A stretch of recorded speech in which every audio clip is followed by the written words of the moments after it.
மகிழ்ச்சி என் மேல் வரும் என் இயேசுவாலே. நித்திய மகிழ்ச்சி என் மேல் வரும் என் தேவனாலே.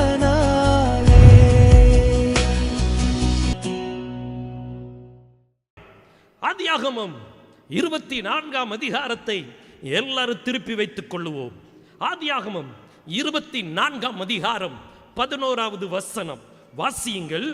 ஊருக்கு புறம்பே ஒரு தண்ணீர் துறவண்டையிலே தண்ணீர் மொள்ள ஸ்திரீகள் புறப்படுகிற சாயங்கால வேளையிலே ஒட்டகங்களை மடக்கி தனக்குள்ளே சொல்லிக் கொண்டது என்னவென்றால், என் எஜமானாகிய ஆபிரகாமுக்கு தேவனாயிருக்கிற கர்த்தாவே, இன்றைக்கு நீர் எனக்கு காரியம் சித்திக்க பண்ணி என் எஜமானாகிய ஆபிரகாமுக்கு தயவு செய்தருளும். இதோ நான் இந்த தண்ணீர் துறவண்டையிலே நிற்கிறேன். இந்த ஊராருடைய பெண்கள் தண்ணீர் மொள்ள புறப்பட்டு வருவார்களே, நான் குடிக்க உன் குடத்தை சாய்க்க வேண்டும் என்று நான் சொல்லும்போது குடி என்றும் உன் ஒட்டகங்களுக்கும் குடிக்கும்படி வார்ப்பேன் என்றும் சொல்லும் பெண் எவளோ அவளே நீர் உம்முடைய ஊழியக்காரனாகிய ஈசாக்குக்கு நியமித்தவளாய் இருக்கவும் என் எஜமானுக்கு அனுக்கிரகம் செய்தீர் என்று நான் அதனாலே அறியவும் செய்திரலும் என்றான். அவன் இப்படி சொல்லி முடிக்கும் முன்னே, இதோ ஆபிரகாமுடைய சகோதரனாகிய நாகோரின் மனைவி மில்காளுடைய குமாரத்தியாயிருக்கிற பெத்துவேலுக்கு பிறந்த ரெபேக்காள் குடத்தை தோளின் மேல் வைத்து கொண்டு புறப்பட்டு வந்தாள். அந்த பெண் மகா ரூபவதியும் புருஷனை அறியாத கன்னிகையுமாயிருந்தாள். அவள் துறைவில் இறங்கி தன் குடத்தை நிரப்பிக்கொண்டு ஏறி வந்தாள். அப்பொழுது அந்த ஊழியக்காரன் அவளுக்கு எதிர்கொண்டு ஓடி, உன் குடத்தில் இருக்கிற தண்ணீரில் கொஞ்சம் குடிக்க தர வேண்டும் என்றான். அதற்கு அவள், குடியும் என் ஆண்டவனே என்று சீக்கிரமாய் குடத்தை தன் கையில் இறக்கிக் கொண்டு அவனுக்கு, என் ஆண்டவனே, குடியும் என் ஆண்டவனே என்று சொல்லி சீக்கிரமாய் குடத்தை தன் கையில் இறக்கிக் கொண்டு அவனுக்கு குடிக்க கொடுத்தாள். இங்கே ஆபிரகாமுடைய வேலைக்காரன் ஆபிரகாமுடைய கட்டளையை பெற்று ஆபிரகாமின் குமாரனாகிய ஈசாக்குக்கு ஏற்ற துணையை கண்டுபிடிக்கும்படியாக ஆபிரகாமுடைய கட்டளையின்படி புறஜாதிகள் நடுவில் ஆபிரகாமின் குமாரனுக்கு மனைவியை தேடாதபடிக்கு சொந்த குலத்திலே சொந்த ஜனத்தின் நடுவிலே ஒரு துணைவியை ஈசாக்குக்காக தேடும்படி ஆபிரகாம் வேலைக்காரனை அனுப்புகிறான்.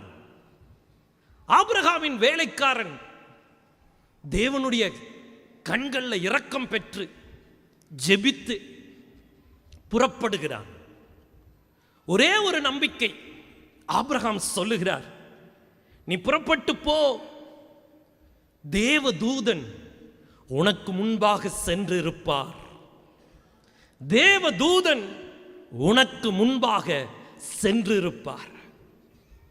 தேவதூதன் உனக்கு முன்பாக சென்றிருப்பார். இந்த ஒரு வார்த்தை தான். ஆபிரகாமின் வேலைக்காரன் புறப்படுகிறான். அங்கே புறப்பட்டு தண்ணீர்கள் மோண்டு கொள்ளுகிற இடத்தின் பக்கத்திலே அவன் வந்து ஜெபிக்கிறான்.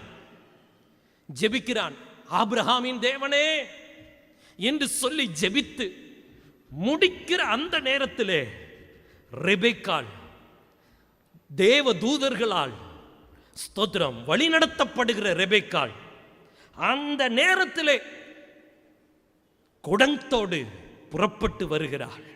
தேவனுடைய ஆவியானவரால் பழகின ரெபெக்காள், சரியா தேவனுடைய டைம் அறிந்த ரெபெக்காள்.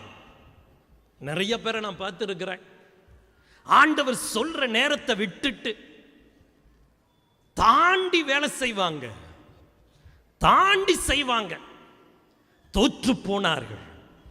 அன்பு தேவ ஜனமே, ஆவியானவரால் பழக்கப்பட வேண்டும். துதியின் கோட்டை ஆலயம் புதிய பேருந்து நிலையம் அருகில், திருநெல்வேலி 620007 தமிழ்நாடு, தென்னிந்தியா. இணையதள முகவரி www.fortopriceministries.org.